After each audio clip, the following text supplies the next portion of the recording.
Okay, so obviously I'm still not ready to do this in the full light. So like yesterday when I left off, I said something about, oh, by the way, it's day 3. So like yesterday when I left off, I said my closing statement was something about the only thing that fixes pain is living. And, I guess I can elaborate on that. It's like, the way this has affected me, I've become a really deep, very spiritual person. I'm not really religious, but I'm definitely spiritual. In the last 20 years, 23 years, 22 and a half years, it's been that long. It's been a couple decades. Um, then, my stepbrother did it last August. That reopened some pretty buried wounds. And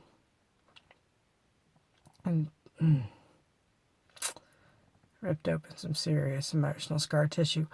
But I've done a lot of soul searching, and sadness is contagious. I said something about when mom shot herself, when suicide victims are successful in what they don't get rid of the pain. They're trying to escape it. I know that. They don't get rid of it. And I said that they do pass it on they just disperse it to their loved ones. The pain doesn't really go anywhere. It's kind of like energy. Energy can neither be created nor destroyed. Well, neither can the energy produced from emotion. It's the way I look at it. But anyway, I've become a very, very deep, very soul-searching individual, and spiritual. And something I learned through my experiences, having had a very difficult life, is the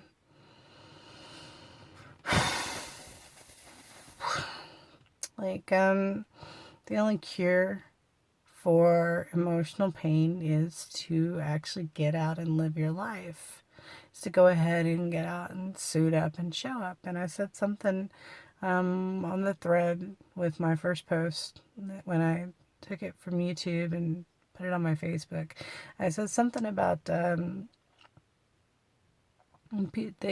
people who are genuine, who are actually at risk for suicide, are the ones who suit up and show up and fake it till they make it.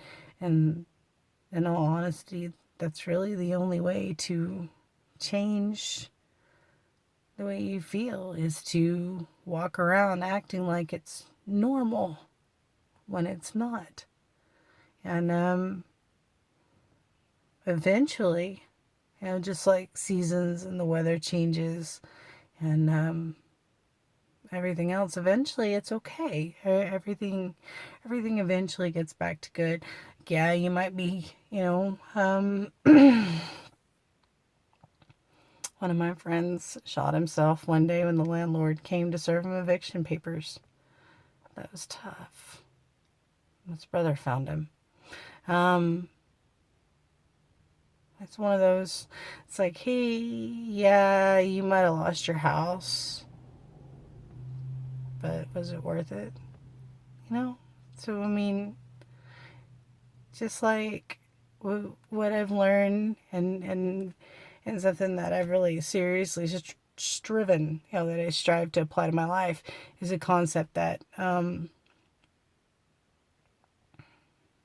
pain comes in waves and seasons, and emotions and moods are just like the seasons. It, like in Texas, they say if you don't like the weather, wait around for a minute. Well, if you don't like the way life is going, hang around in it for a minute, because it will change. Your circumstances do improve and they do get better. All right, so do this again tomorrow.